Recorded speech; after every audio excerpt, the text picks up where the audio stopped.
Salut à tous et bienvenue dans ce nouvel épisode de Data Buzzword. La semaine dernière, je me suis fait prendre en traquenard par Steven. Je ne comprenais plus rien, il m'a commencé à me parler de Kubernetes, de Borgman. Bref, ça m'a complètement perdu. Là, cette semaine, je lui ai dit, il n'y a pas de problème pour qu'on se revoie, mais tu vas venir avec des experts et puis vous allez tout m'expliquer ça depuis zéro parce que j'y comprends rien. Alors aujourd'hui, on a Kevin George, qui est Engineering Manager sur le produit Kubernetes chez OVH, le Kubernetes Manager chez OVH. Il y a Horacio, qui est Technical Evangelist chez OVH. Et puis il y a Steven, Principal Engineer chez OVH. Allez, c'est parti les gars, on y va. Qui commence? Kubernetes. Salut Jean-Louis. Bon, t'es pas déçu du coup? Non, je suis pas déçu. Là, il y a du monde sur la table, il y a du peuple. On y va, expliquez-moi, j'y comprends rien. Alors du coup, si on rappelle un peu l'usage de Kube, parce que le sujet étant Kubernetes, quelle est la mission de Kubernetes?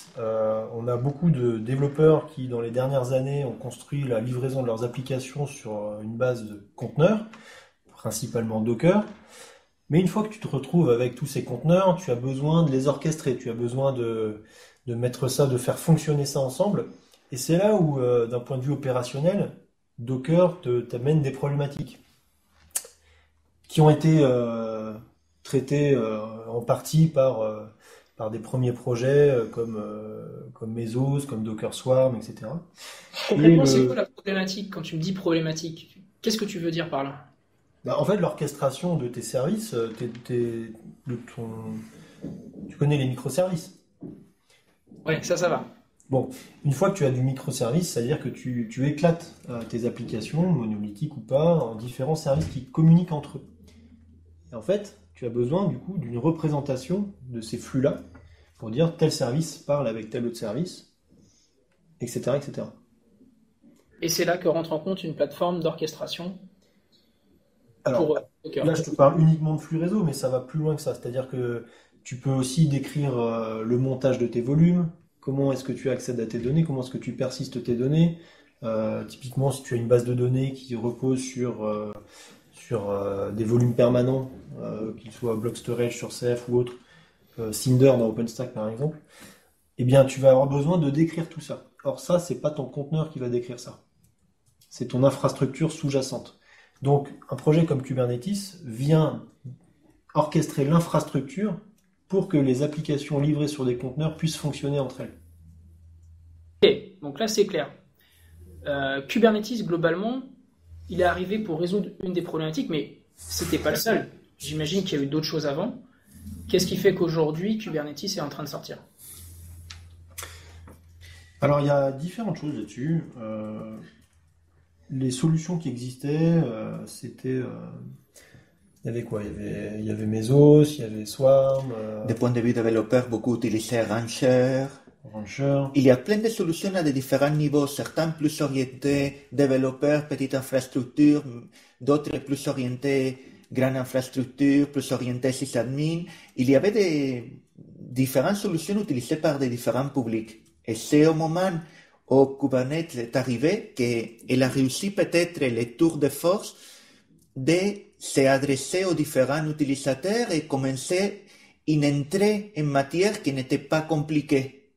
Et je pense que c'est là la grande force. Quand on commençait, il y avait tout le nécessaire pour démarrer un Kubernetes sur sa machine avec Minikube. C'était facile de déployer 2 ou 3 containers.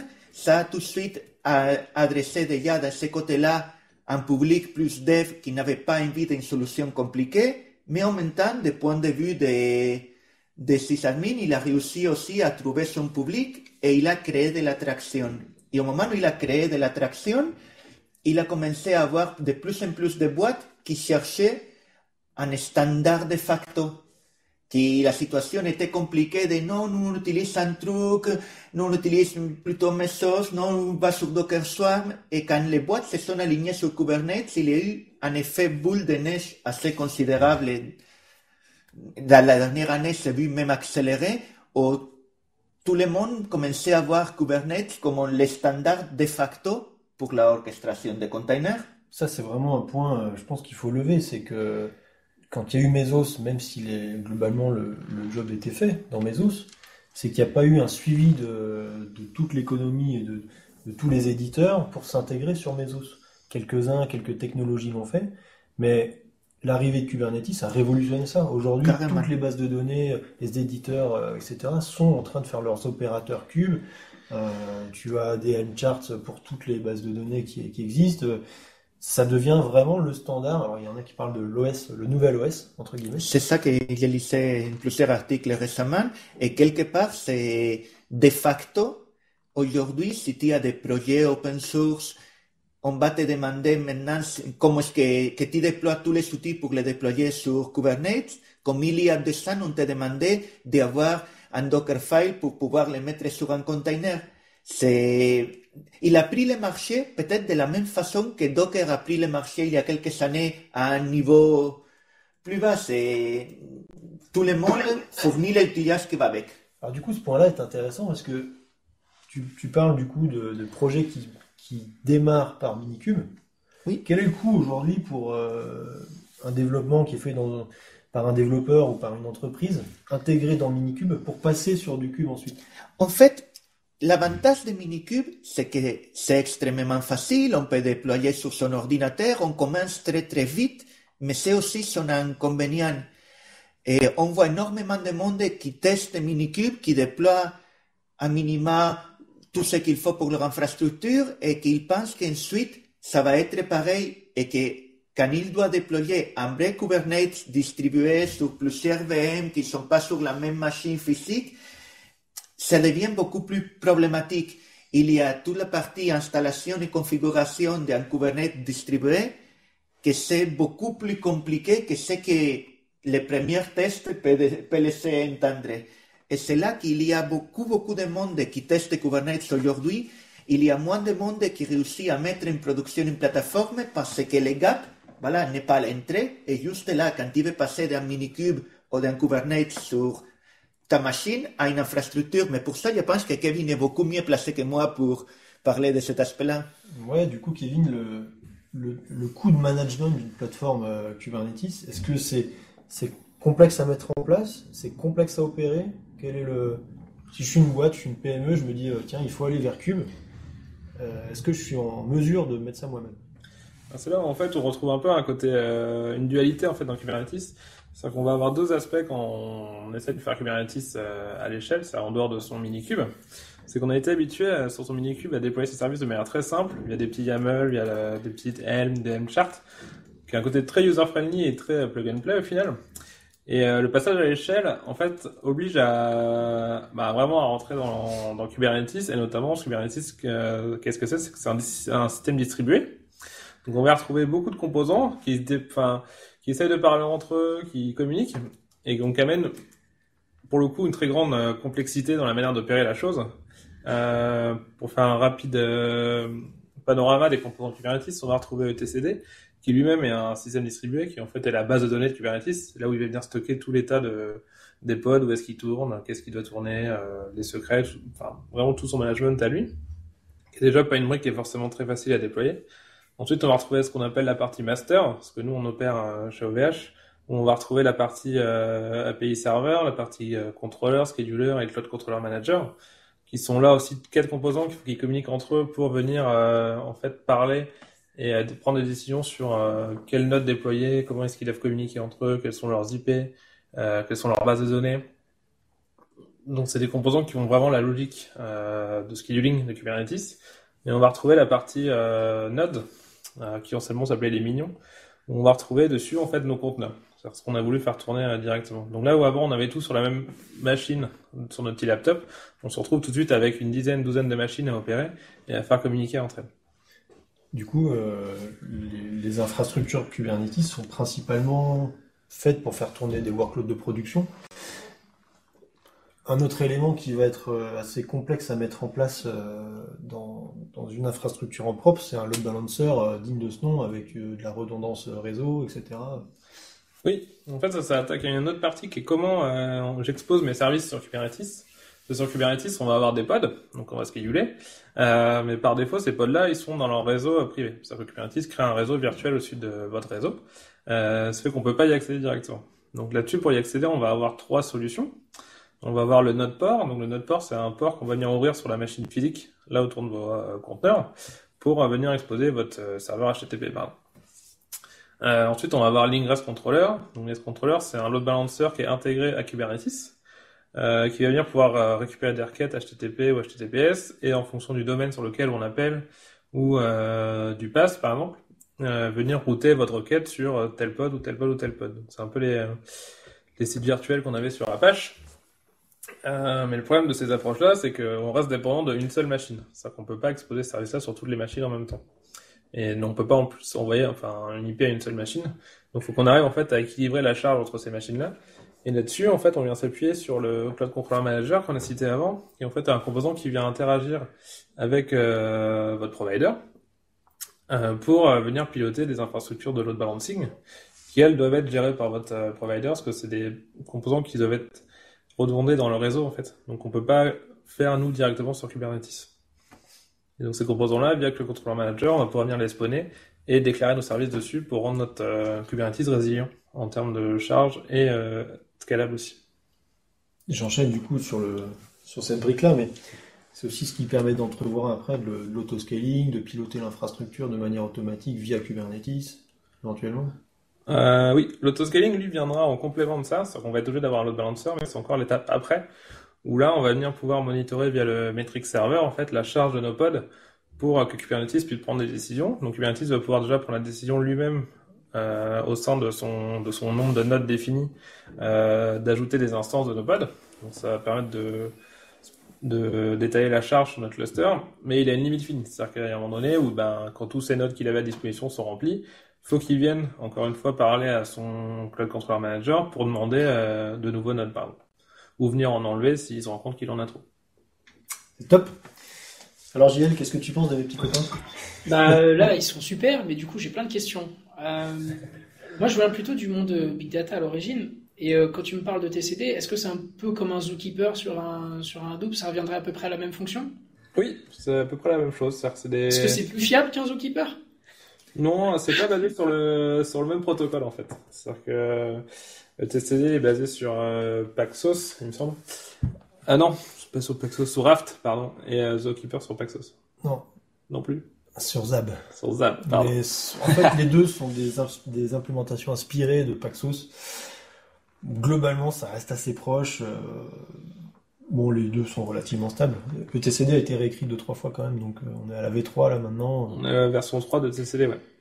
Okay. Les Zookeeper, c'est relativement très très stable. Tu regardes les releases sur Git, bon, ça bouge pas beaucoup. Du coup, quand vous me dites là, Minikube, c'est trop bien, ça fait papa-maman sur ma machine, et là vous me dites quand je passe à l'échelle, en fait, j'ai besoin de plein de serveurs. Concrètement, là, combien ça prend le serveur minimum si je veux arriver dans une infra cloud, machin, etc. Je vais pas mettre un Minikube. Donc, combien de serveurs il va me falloir pour démarrer, pour bootstrapper ma prod ? En théorie, il va t'en falloir au minimum un, si tu veux, pour ton TCD, parce que le TCD est une machine qui est qui aime bien être isolée, qui est très dépendante de ses accès listes, donc on a du mal à mutualiser, pour atteindre des performances qu'on l'en souhaite. Par contre, si tu veux le faire de manière hautement disponible, il t'en faudra 3, parce que c'est dû à son algorithme de prise de décision. Ensuite, il va te falloir une machine pour tes role masters, et enfin une dernière machine pour tes role workers. Donc en gros, tu es en train de me dire au minimum 3, mais si je veux faire de la vraie prod, en gros, ça va être plutôt 5. Ça va plutôt sur ou 9. 5 ou 9. Ok, il va te falloir 3 de TCD, 3 masters et 3 workers. En fait. Mais alors, du coup, là, ça m'explose un peu le crâne. Juste le bootstrapping, c'est 9 machines, quoi, pour le faire propre. C'est là où on retrouve en fait la dualité de Kubernetes. L'utiliser est très simple. Le déployer de toi, qui est différent de l'utiliser. Utiliser un Kubernetes, c'est pas la même chose que déployer un Kubernetes. Et c'est là où on retrouve en fait beaucoup de providers à l'heure actuelle, parce qu'en fait, effectivement, c'est très compliqué de déployer un Kubernetes, et les gens préfèrent venir consommer des services où le Kubernetes est managé pour. Ils ont que la partie consommation. Donc là, ok. Alors je vous adore. C'est très théorique. Vous êtes un peu des nazis du conteneur. Vous faites du stateless, etc. Moi, je suis une société. J'ai déjà des applicatifs, j'ai quelques conteneurs, mais je fais aussi du stateful. Ouais, Steven, il est en train de se marrer, vous le voyez pas, mais il est en train de se marrer. Allez, c'est bon, Kevin Simé, Horacio Simé, allez, moquez-vous de moi.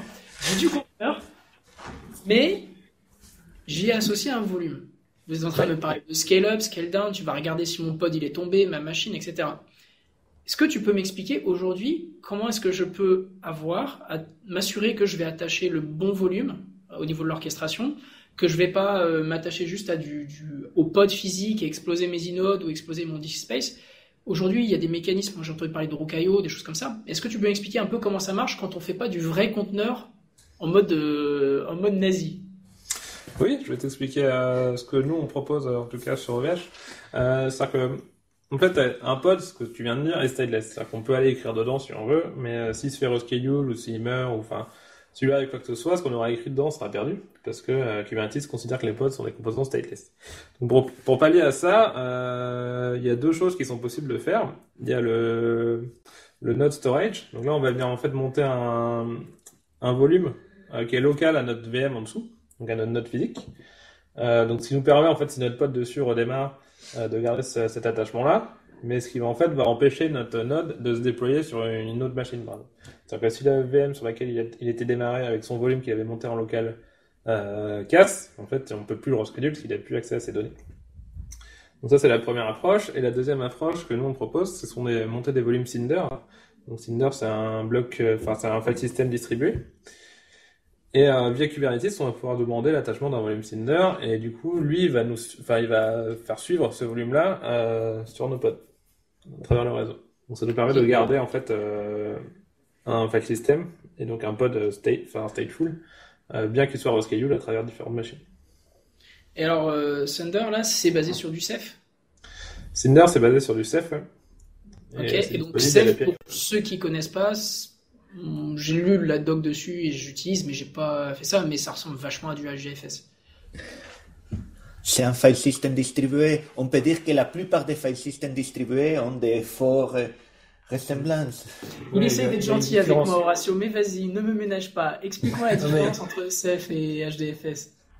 Il y a une différence notoire, sans aller sur les détails d'implémentation. HDFS est très orienté data, et c'est pour ça que les blocs de découpage HDFS sont de 128 mégas par défaut.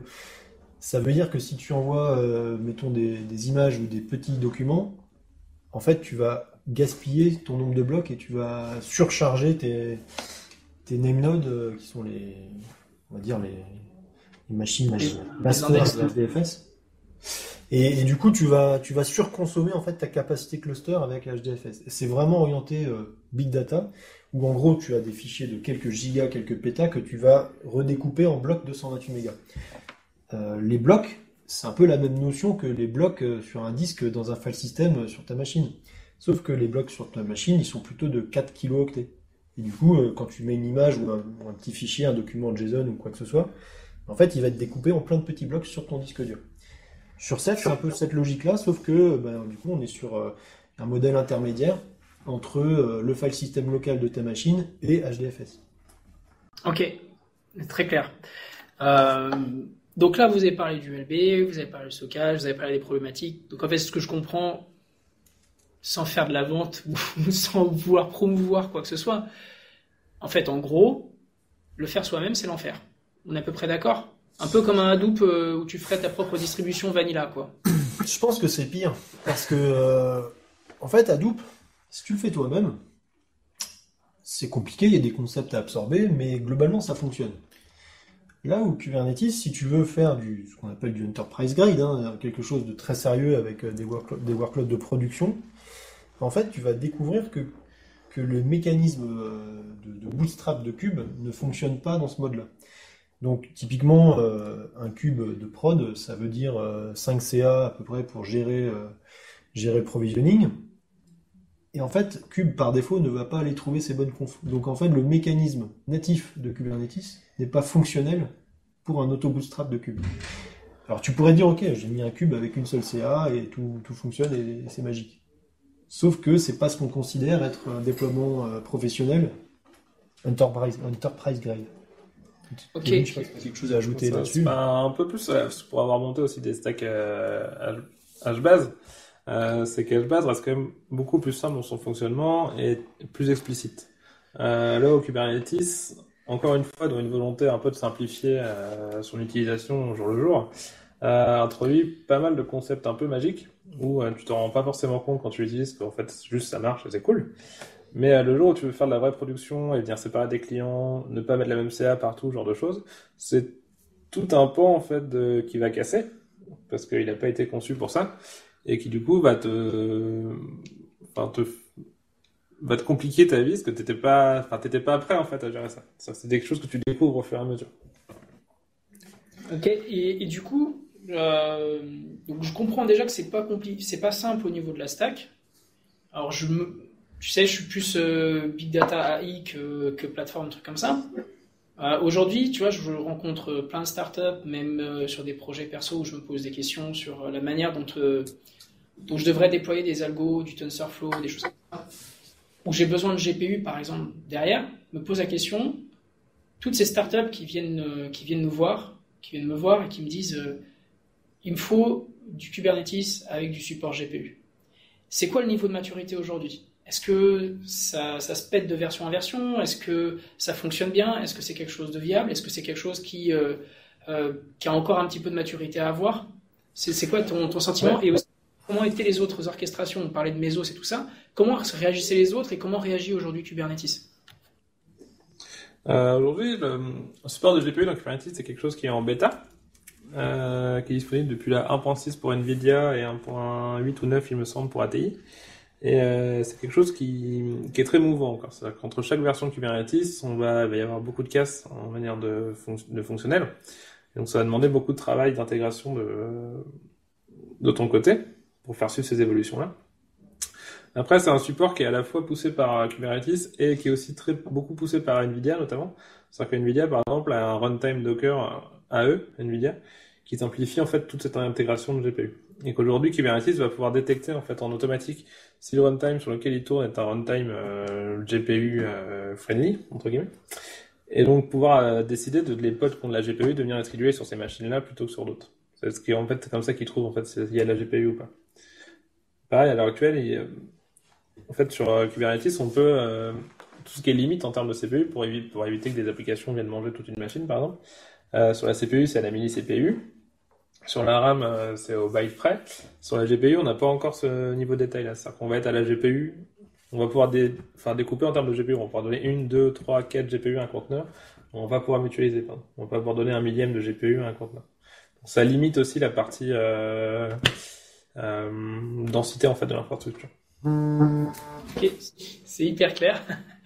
Et est-ce qu'avant, les autres systèmes d'orchestration, je les appelais comme ça, ils supportaient les GPU, ou c'est quelque chose qui est complètement nouveau dans le monde de l'orchestration Docker? Alors, si on parle de Mesos Swarm, je ne sais pas, mais Mesos, oui. Mesos le supportait relativement très bien. C'est là un petit peu le contraste entre le marché qui va massivement sur Kube, mais avec une maturité un petit peu plus jeune, entre guillemets, que les solutions anciennes, qui couvraient plus de besoins, mais qui n'avaient pas su fédérer le marché derrière elles. Alors aujourd'hui, Mesos supporte peut-être plus de fonctionnalités, mais voilà, il n'a pas l'attraction du marché, l'intégration éditeur, etc. Un peu comme Microsoft et Windows dans les grosses boîtes, quoi. Tu es responsable de tes propos. C'est une blague. Je plaisante. Bon, c'est quoi alors je suis pas en train de cracher sur Kubernetes, hein, le marketing, selon moi, hop là, c'est bon, là je reprends la main un petit peu. Selon moi, le marketing, c'est un des enjeux majeurs pour faire accepter une techno. Il faut bien se rendre compte que sur l'open source, c'est aussi les grosses boîtes qui vont financer la R&D de la techno.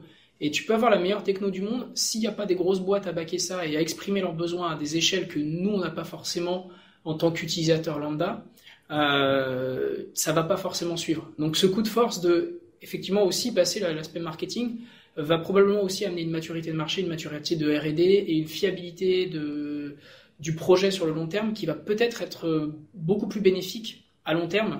C'est un marathon, c'est pas un sprint. Donc, et marathon, il n'y a pas de blague avec marathon. Mais c'est peut-être plus un marathon qu'un sprint. Il y a une tendance, une impulsion qui a été donnée par les autres, mais peut-être que le marathon, ça vaut le coup de le jouer avec un Kubernetes qui a démarré, mais qui va peut-être aller plus loin. En tout cas, moi, c'est une réflexion que j'ai sur la partie marketing. marketing, grosse boîte, etc. Je vous le dis, ça n'engage que moi encore une fois. Et du coup, là, ça m'intéresse de savoir qu'est-ce que vous voyez, vous, pour l'avenir? Comment ça va se comporter Kubernetes? Quand est-ce qu'on va atteindre une version, on va dire, enterprise grade, comme vous dites, qui ne bouge plus trop, qui est, on va dire, complètement prod ready pour les très très très grosses boîtes? Ça veut dire où tu bouges complètement toute ton infra sur du Kubernetes. Alors d'une, je pense qu'il faut séparer l'aspect expérience utilisateur de l'aspect ingénierie derrière, etc.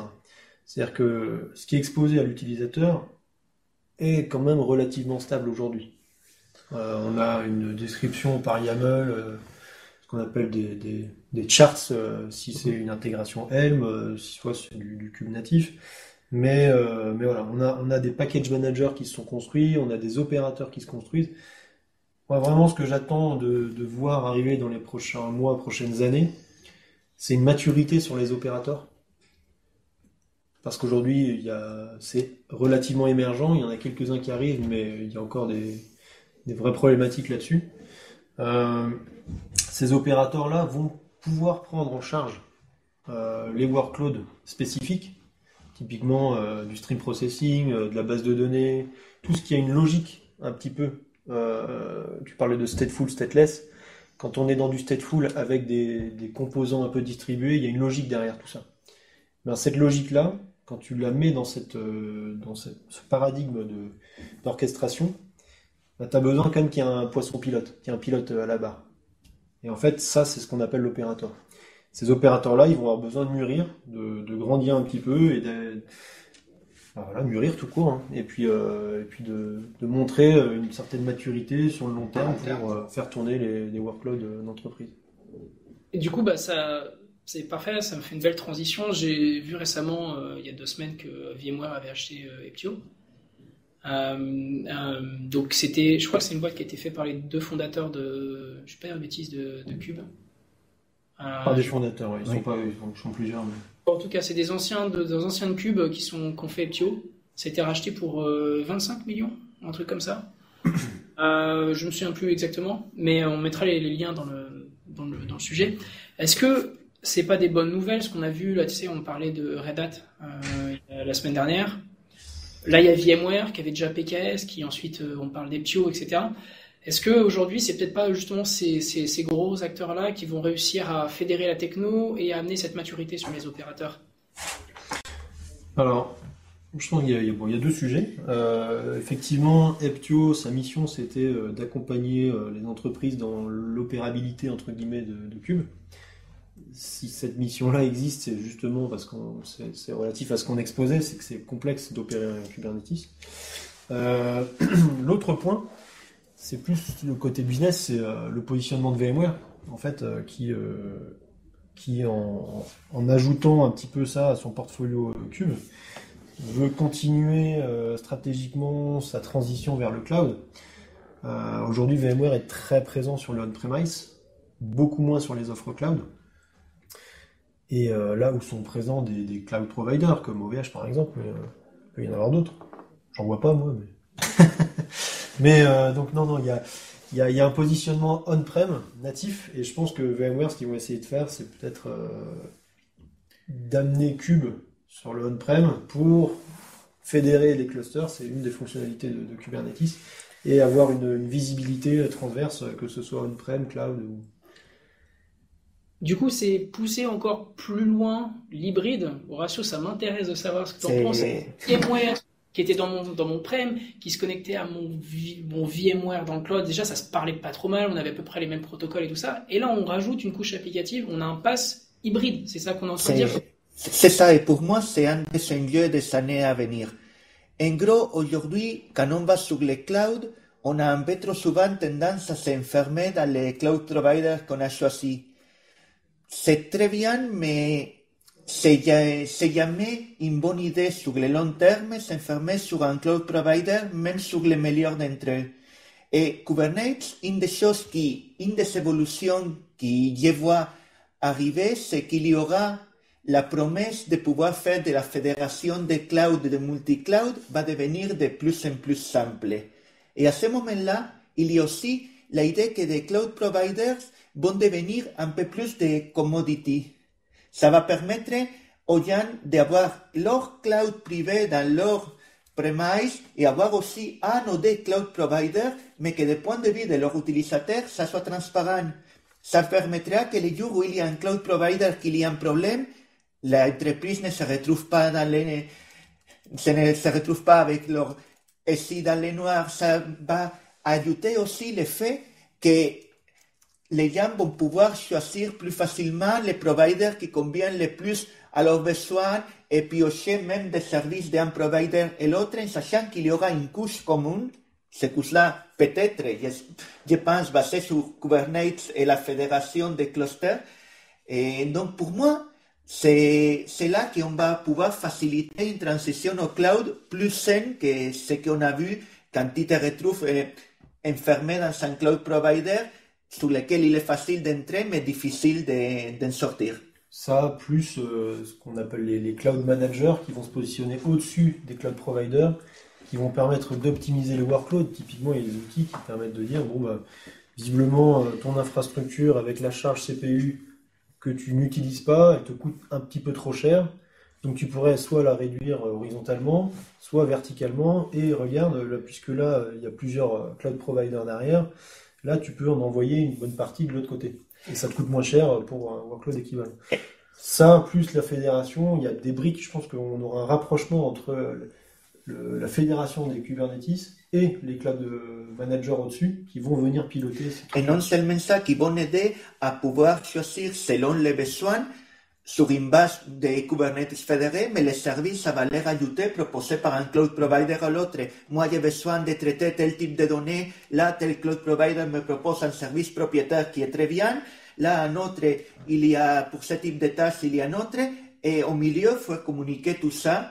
J'ai mes Kubernetes qui sont tous fédérés et un cloud manager au-dessus qui aide à que ça soit presque transparent ou le plus simple possible à utiliser par les entreprises. C'est intéressant. Avant de laisser la conclusion à Jean-Louis, c'était donc un épisode spécial Cube. Si on doit résumer aujourd'hui pour quelqu'un qui veut démarrer sur Cube?